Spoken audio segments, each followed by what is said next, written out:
A palavra que está no meu coração para hoje está no Evangelho de Jesus Cristo, segundo escreveu Mateus, capítulo 7, versículo 21. Mateus 7, 21 diz assim: nem todo o que me diz Senhor, Senhor, entrará no reino dos céus, mas aquele que faz a vontade de meu Pai que está nos céus. Olha que despertamento para nós. Nem todos que me diz Senhor, Senhor, entrará no reino dos céus, mas aquele que faz a vontade do Pai que estará nos... Vamos lá. Mas aquele que faz a vontade de meu Pai que está nos céus. Vamos procurar entender o que Jesus está deixando muito claro para nós aqui. Há uma diferença entre aquele que fala e aquele que faz. Aí Jesus está dizendo, nem todo aquele que diz Senhor, Senhor, entrará no reino dos céus.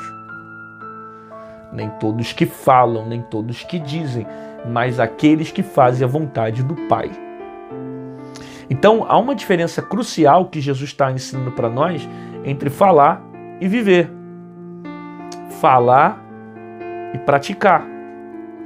Tem muita gente que fala Senhor, Senhor, Senhor e não pratica aquilo que crê. Então Jesus deixa claro para nós o seguinte, que a salvação ela está ligada a alguém que guarda a vontade do Pai e não aquele que fala da vontade do Pai. Eu tenho total consciência que eu posso passar a minha vida inteira pregando, falando da vontade de Deus e não viver a vontade de Deus. E se eu pregar a vontade de Deus e não viver a vontade de Deus, eu não sou salvo. Porque não basta apenas comunicar que Ele é Senhor, que Ele é Deus. Eu preciso ter isso na minha alma. Eu preciso ter isso nas minhas atitudes. Eu preciso ter isso no meu comportamento. Entende? É a diferença que Jesus está falando daquele que prega para aquele que vive. Então não basta apenas eu dizer Senhor, Senhor, eu tenho que fazer a vontade do Pai. A vontade do Pai no meu dia a dia, a vontade do Pai no meu cotidiano, a vontade do Pai, sabe, no meu relacionamento com as pessoas, a vontade do Pai no meio social que eu convivo. Eu preciso manifestar a vontade de Deus nas minhas atitudes. As pessoas hoje, elas se escandalizam muito no Evangelho. A gente vê pessoas frustradas.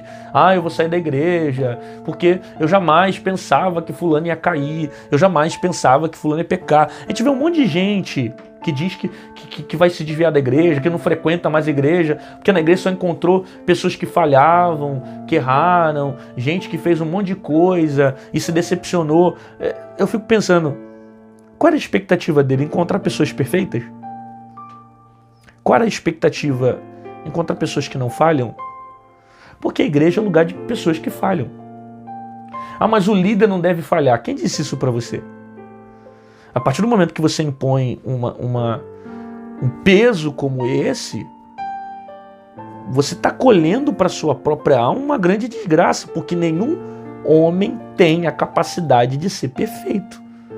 Os homens vão falhar, os homens vão errar. Eu sou pastor, eu sou líder, sou pregador, tenho um ministério, mas eu erro, falho, peco. E se você me conhecer no dia a dia, talvez você até se frustre comigo, porque você vai descobrir o quanto humano eu sou, o quanto pecador eu sou. Eu tenho erros, eu tenho pecado, eu tenho falhas. Só que o problema é que às vezes nós colocamos uma condição sobre aqueles que pregam, que falam, que profetizam, que são líderes, uma condição que eles jamais vão ter. Porque ele prega, porque ele pastoreia, porque ele fala de Deus, ele tem que ser exemplo, ele busca o exemplo, mas isso não significa que ele não vai errar, que ele não vai falhar. Entende? A gente precisa desmistificar algumas coisas, a ponto da gente achar que homem de Deus é aquele que fala Senhor, Senhor. Homem de Deus não é o que pronuncia Senhor, Senhor. O homem de Deus é aquele que faz a vontade do Pai. E quem fala isso é Jesus, não sou eu. Por isso que Jesus está dizendo o seguinte, nem todo que me diz Senhor, Senhor, entrará no reino dos céus, mas aquele que faz a vontade do Pai que está nos céus. Ou seja, aquele que pratica a vontade do Pai. É dessa forma que eu qualifico alguém como um homem de Deus, ou não. Não é naquilo que fala, é no comportamento, é no dia a dia. É na prática, é o quanto ele vive o Evangelho, é o quanto ele pratica a vontade do Pai, é o quanto ele exercita a vontade de Deus. Por isso, meu irmão, cuidado você colocar expectativa nos homens, inclusive em mim, porque se colocar expectativa nos homens, você vai se frustrar. Sua principal referência tem que ser Jesus, não os homens. Os homens vão te decepcionar. E qualquer homem que procura a glória para si ou centraliza a glória para ele, fazendo com que ele seja louvado, muito cuidado, porque esse cara já está caído há muito tempo. Ó. A soberba, a arrogância, a prepotência já dominou a vida dele. Jesus disse isso para nós, que nós devemos ver o evangelho dele no comportamento das pessoas e não naquilo que as pessoas falam. Às vezes você fica impactada com certas notícias por causa das coisas que você está ouvindo falar de pessoas que deveriam te dar um exemplo ao contrário, mas você já deve guardar o teu coração e entender que um homem de Deus não é visto pelo aquilo que fala, mas sim pelo evangelho que ele vive. É a forma como ele vive, o comportamento que ele tem. São as atitudes que a gente percebe o quanto Deus transformou, o quanto Deus tem mudado a vida dessa pessoa. Que possamos ficar com essa palavra de despertamento nesse dia e parar de ficar colocando a nossa expectativa nos outros.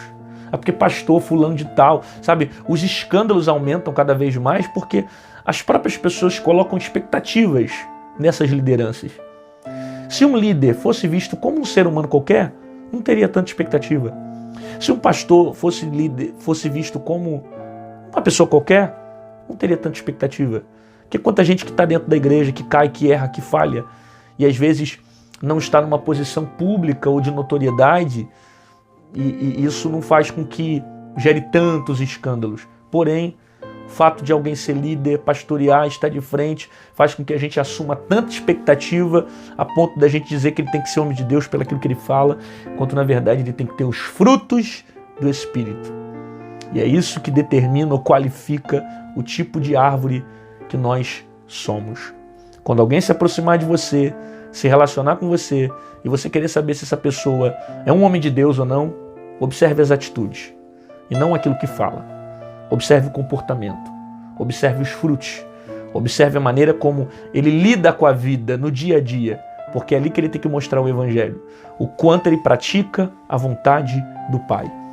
Senhor, nós recebemos a Tua palavra, essa palavra que gera despertamento, essa palavra que gera cura, fortalecimento e alimento espiritual para a nossa vida. Muito obrigado, porque Tu és um Deus que cumpre o que prometeu, Tu és um Deus que nos desperta, que nos ensina que não basta apenas dizer Senhor, não basta apenas se engrandecer, nós temos que praticar a vontade do Pai. E quantos que naqueles dias vão pregar, vão cantar, vão falar no Seu nome, mas pelo fato de não guardarem a palavra, eles serão apartados, eles não verão a eternidade. Por isso nos ajuda a fazer parte da geração que não só fala, mas a geração que vive. A geração que não só prega, mas a geração que tem o Evangelho dentro e que guarda a vontade do Pai. Nós oramos no nome de Jesus. Amém e amém. Glória a Deus, que bom que você ficou comigo aqui até o final desse vídeo. Concorda que essa palavra foi um baita despertamento para a nossa vida nesse dia? Então faz o seguinte, me ajuda a fazer essa palavra chegar ao maior número de pessoas possíveis. Tem mais gente que precisa receber essa palavra. Clica aqui embaixo nessa setinha torta que tem no YouTube, manda no Facebook, no WhatsApp, pros seus amigos. Quando você clicar nela, você pode compartilhar essa mensagem com alguém. Manda para o maior número de pessoas possíveis para que essas pessoas recebam a palavra da mesma forma como você foi edificada nesse dia. Se você quiser se tornar membro desse canal, aqui embaixo em azul tem um botão chamado Seja Membro. Clica nele que você vai se tornar um intercessor do meu ministério. A partir do momento que você se torna membro, você tem conteúdo exclusivo desse canal para você. Você tem prioridade de resposta nas lives que nós temos feito aos domingos, por volta mais ou menos das 10h40. Quando você comenta aqui embaixo, aparece o selozinho de membro. Fora tudo isso, mostra que você está apoiando esse canal. Tem tanta gente que apoia tanta coisa que não presta, tantos canais que às vezes não edificam em nada, e aqui você vai estar apoiando um canal que prega a palavra do Senhor. Ah, pastor, eu não queria ser membro, mas eu queria de alguma forma deixar uma semente, uma oferta. Teu ministério tem abençoado muito a minha vida, e eu queria de alguma forma ser semeador na sua vida. Como é que eu faço? Aqui do lado tem o nosso QR Code e aqui em cima tem o nosso número Pix. Qualquer uma dessas formas você pode estar fazendo para realizar aquilo que Deus tem colocado sobre o seu coração, tá bom? Faça isso com alegria, com amor, faça isso porque você entende a importância da palavra de Deus percorrer toda a terra, de promover o reino de Deus aqui na terra. Te aguardo aqui amanhã, às 6 horas da manhã, no Mente Paz, com uma palavra poderosa para o teu coração. E cuidado, nem todo mundo que diz Senhor, Senhor, entrará no reino dos céus, mas sim aquele que faz a vontade do Pai. Há uma diferença muito grande daquele que fala e daquele que vive. Portanto, que possamos olhar para as obras e não para aquilo que está sendo dito. Olhe para as atitudes, olhe para o comportamento, observe a pessoa no teu dia a dia, no teu cotidiano. É ali que você vai ver se há um posicionamento de alguém que guarda a vontade do Pai ou se não guarda a vontade do Pai. Até amanhã, Deus te abençoe.